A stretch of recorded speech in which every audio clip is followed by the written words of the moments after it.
बिस्मिल्लाहिर्रहमानिर्रहीम। एक कदीम बस्ती की पुरअसरार दास्तान।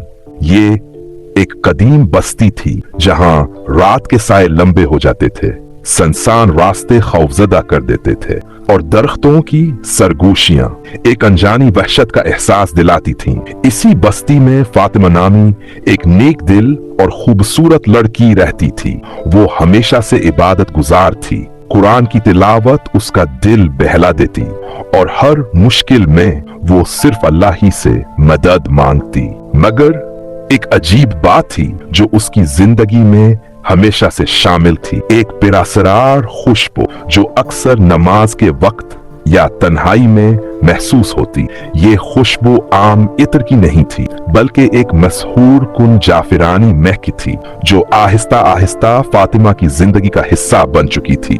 वो जहां भी जाती ये खुशबू उसके साथ रहती, कभी हल्की कभी तेज, मगर हमेशा वही मखसूस महक। बस्ती में बुजुर्ग लोग अजीब व गरीब कहानियां सुनाते थे कि कुछ इंसान ऐसे होते हैं जो जिन्नात की किस्मत में लिखे जा चुके होते हैं और वो जिन्नात उन्हें हासिल करने के लिए सदियों इंतजार करते हैं।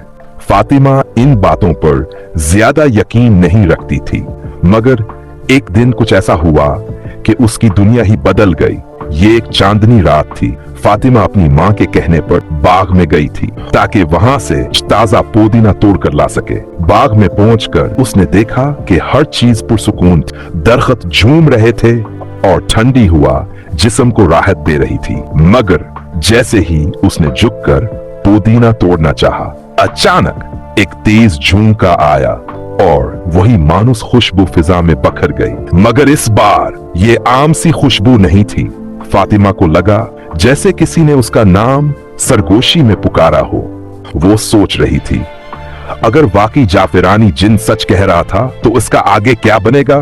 क्या वो हकीकत में इसकी तकदीर में लिखा जा चुका था? हवा में एक मानूस सी खुशबू घुलने लगी, वही खुशबू जो उसने नमाज के दौरान महसूस की थी। फातिमा चौंक गई। उसने चारों तरफ नजर दौड़ाई, लेकिन बाग में उसके अलावा कोई नहीं था। मगर फिर उसने महसूस किया कि उसके अकब में कोई मौजूद है। उसने कान पत्ते हुए पीछे मुड़कर देखा। वही पुरअसरार शख्सियत, वही चमकदार आंखें, वही गहरी मुस्कुराहट। फातिमा का सांस अटक गया। दिल जैसे सीने से बाहर निकलने को था। तुम यहाँ क्यों आए हो? उसकी आवाज लर्ज रही। जाफरानी जिन ने नरमी से कहा, तुम खुद आई हो, मैंने तुम्हें नहीं बुलाया, मगर तुम्हारे दिल की बेचैनी ने तुम्हें यहाँ खींच लाया है। फातिमा फौरन पीछे हटी। तुम जो भी हो, मैं तुमसे कोई ताल्लुक नहीं रखना चाहती। मैं इंसान हूँ और इंसानों के साथ रहना चाहती हूँ। जाफरानी जिन की आंखों में एक लम्हे को दुखी परछाई उभरे, मगर वो जल्दी से मुस्कुरा दी। तुम समझती हो कि मैं तुम्हें नुकसान पहुंचाने आया हूँ। फातिमा, मैं तुमसे मोहब्बत करता हूँ। मोहब्बत? मातमा हंसी में बेयकीनी थी।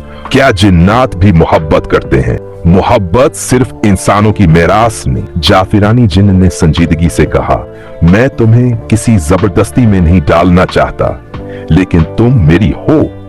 ये फैसला तुम्हारे पैदा होने से पहले ही हो चुका था। फातिमा का दिल जोर से धड़का। अगर ऐसा है तो मेरे दिल में अस्तराब क्यों है? फातिमा ने बेबसी से कहा, अगर ये किस्मत का लिखा होता तो मेरा दिल राजी होता, मगर मैं डर रही हूं। मुझे समझ नहीं आ रही कि क्या सही है और क्या गलत। जाफरानी जिन ने गहरिया भरी, मैं तुम्हारे दिल का बोझ हल्का कर सकता हूं, मगर शर्त यह है कि तुम एक बार मेरी दुनिया में कदम रखो। तुम्हारी दुनिया? फातिमा का दिल जैसे रक्सा गया। हाँ, मेरी दुनिया। वहां कोई गम नहीं, कोई खौफ नहीं। वहां सिर्फ वही बसते हैं जो मुकद्दर के चुने हुए होते हैं। अगर तुम्हें मेरा सच जानना है तो एक रात मेरी दुनिया में गुजारो, फिर अगर तुम चाहो तो मैं हमेशा के लिए चला जाऊंगा। फातिमा ने घबराकर पीछे हटना चाहा, मगर अचानक ऐसा लगा जैसे जमीन ने उसे जकड़ लिया हो। जाफरानी जिन ने हाथ बढ़ाया और जैसे ही उसकी उंगलियां फातिमा के हाथ से छुएं, सारी दुनिया घूमने लगी।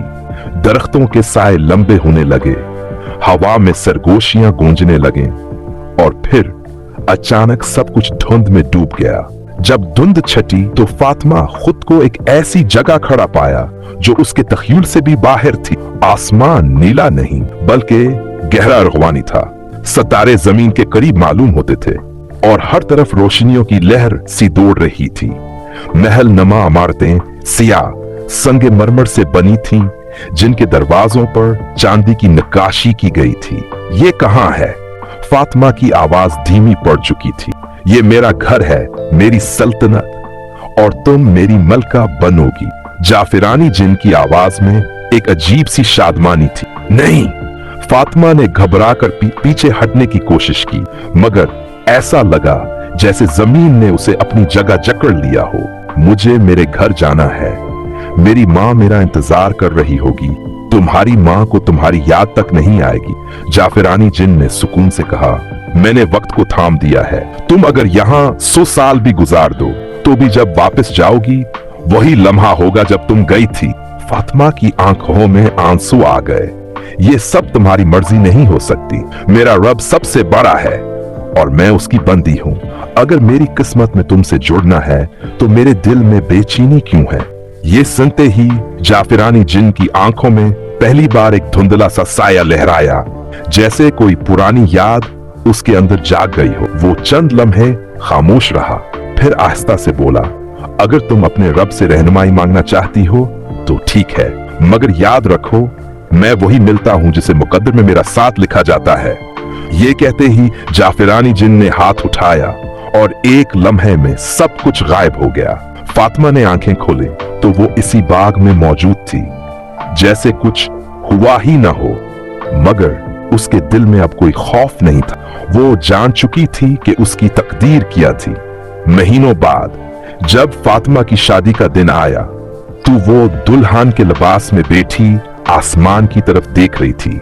उसकी मां खुश थी, घर वाले मसरूर थे, मगर उसका दिल कहीं और था।